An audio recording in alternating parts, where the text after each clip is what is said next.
this all on here, and I guess. Now you've been doing all of your stuff on the fake news. Yeah. So I kind of in the back of my mind was thinking about this today and was wondering if that could be the starting point for say using VR, having like the they gave us the tutorial where we could put websites up on the whiteboards, like to our left or right, and have fake news, your fake news or different sources like CNN or NBC or whatever projected on those, all covering the same story. And how they how different CNN may spin a Democratic thing a different way than a Republican. I'm sorry, Democratic Republican. I'm not going to get into that, but I'm just saying you can definitely see it during the presidential races.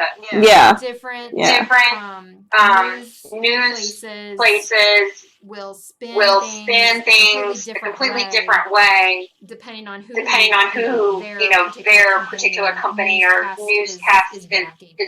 So that was kind of what I thought how we could apply it using your what you've kind of been doing in your projects. Okay. So are we supposed to do this stuff, or are we just supposed to kind of a discussion on how we could utilize it with our various I don't know what age group you work with. I'm not a teacher. You're not a teacher. That was the other. No, yeah, and that's one of the things. Okay. I'm in the instructional systems design class. And the group that I got paired with chose to do our project on cybersecurity. And so most of my group members are teachers. So that's why we geared the cybersecurity training to teachers. And so I've been working with teachers, so I immediately thought that everybody I was with was in this class too. I think most of them are. Yeah. So that's where the whole cybersecurity thing for teachers came from for me. I was just trying to pair what I was doing in one class, so I wasn't getting myself so confused with having cybersecurity in this class and then something different in this other class. Oh yeah. I wish I could have been able to do that. It was a happy accident. Is what I'm thinking. It probably will not work out that way for my remaining classes.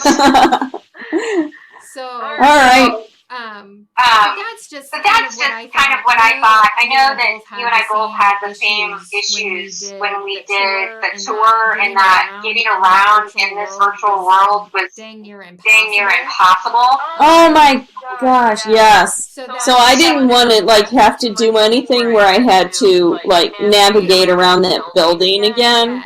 Yes, I hear ya. It was very frustrating. I thought it was because I was using a trackball mouse. I'm surprised I'm not bruised literally because virtually I ran into so many walls. I was stuck in the wall. That ever happen to you? I was in those little rooms and I'm trying to turn around and so I could view whatever the little screen or whatever you're supposed to view, and I got stuck in the wall, and then the wall would cut off I couldn't see where I was supposed to look. Yeah. I'd be up on top of the desk and couldn't get back up. It was not pretty. Not pretty at all. So that was my main concern. Is that I was trying to teach a group of adults about a group of teachers about cybersecurity. making sure that it's relatively easy to navigate, not necessarily having stuff inside a building, but so they weren't running into walls and getting frustrated. So yes, I definitely, like, I built some of those walls back behind these trees over there, and I mean, even just like trying to get in between those narrow doorways and stuff like that is kind of hard. So literally just having, if we were to build something, just having the screens like be standing right next to each other so people just can mosey right by and view them without having to view them, click on the play button, and then that was kind of my idea for the fake news aspect of it. For the cybersecurity, I was having a little harder time coming up with ideas on how I could incorporate the VR into that. Just Just other than there's a lot of YouTube videos on being more cyber secure, that I could send my people to various stations, I'm calling them, where they could view different YouTube videos within the VR world. But then why would you do it in a VR world when you could just have them do that on their computer? So I guess that's where I'm having the trouble understanding, how the VR is adding to the learning experience at this point. Okay.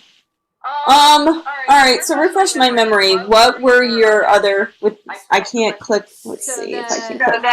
My graphic was just basically cybersecurity facts,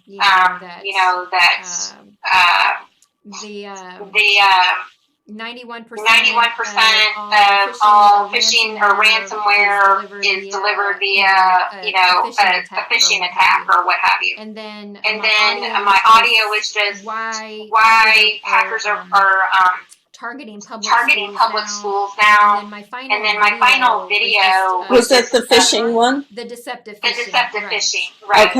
Okay, that's what I thought. But there's we use in my other group projects, we're using a couple of YouTube videos that just have some really good, where the individual teacher or just regular Joe Blow, you and me, really needs to pay really good attention to the emails we open, the sites we go to, what we download, things like that. So that's why I thought I could apply maybe a virtual tour of all these different YouTube videos, so that they were all in one spot. So you just go to we had the other one, the fake news. They just go to one screen, click on the play button, see a YouTube video on this particular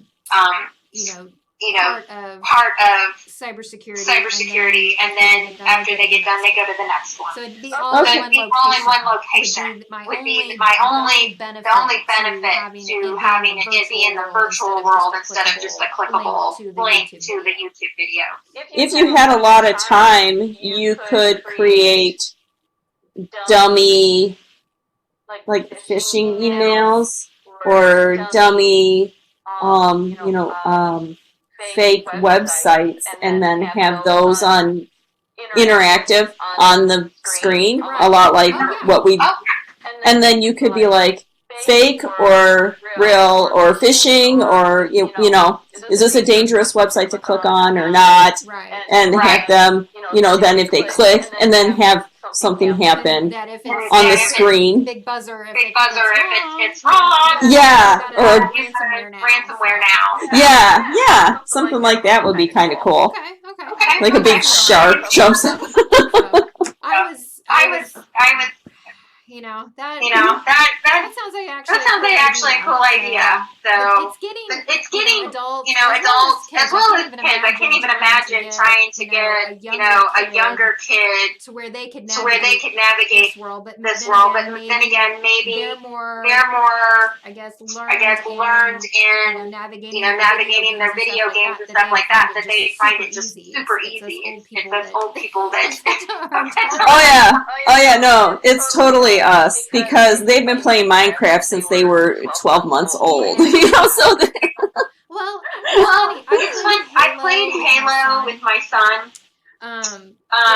And using that controller and using your thumbs and your index fingers and all that to jump and all is completely different than using a set of arrow keys in your mouse to navigate. Right. I mean, don't they use? Is Minecraft, isn't that a PC game or no? My son always played it on his Xbox. Oh, he has. Okay. But I do know that there are several kids that do play, several different types of video games on a computer. So yeah, using the arrow keys or the JKL. Yes. Keyboard. Yeah. Oh gosh, doesn't work for me. Yeah. No, it doesn't work. For me. So. Yeah, no. When I was going through the orientation, they're like, I was using the little black box that has the little direction arrows on it, and and they said, why didn't like halfway through, because that thing took me like 2.5 hours. It took me a very long time to get through it. I think it took me about that. So. Okay, so I don't feel so bad. I was like, when I signed up, they're like, it's going to take about an hour, and it kept going and going, and I knew that there were people watching, and I felt really bad because I felt so stupid. Like, I can't get this lady to stop doing these things, and I was all over the place and banging into walls all the time. No, you were not alone in that area at all. Okay. So when we got this assignment, I'm like, whatever I do, if I had to create it, it's going to be something literally that they can just stand there and just turn around and look, and there's another one. Right.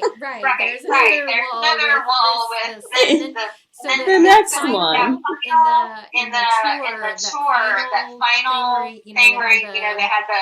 I'm not even thinking what the name of it was. Where you could stand in one spot. Do the board. Letters on the. That was my favorite part.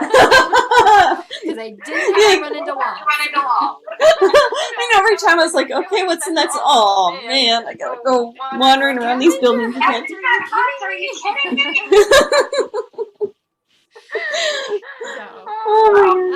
How are you doing on your final project? I mean, I saw your website for the final project, and I thought that looked great. Thank you. So I guess now I can use the whole website as my final project. Okay. That's what today.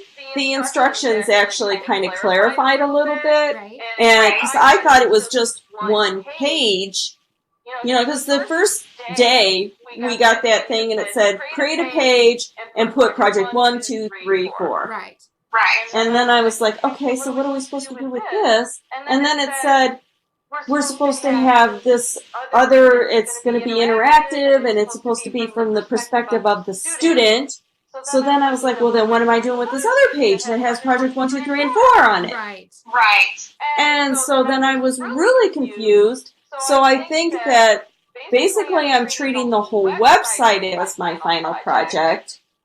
And I only had one. I haven't had a lot of people give me a whole lot of feedback. I'm lucky if I get one person. I don't know if my items they're not kid orientated. None of them are.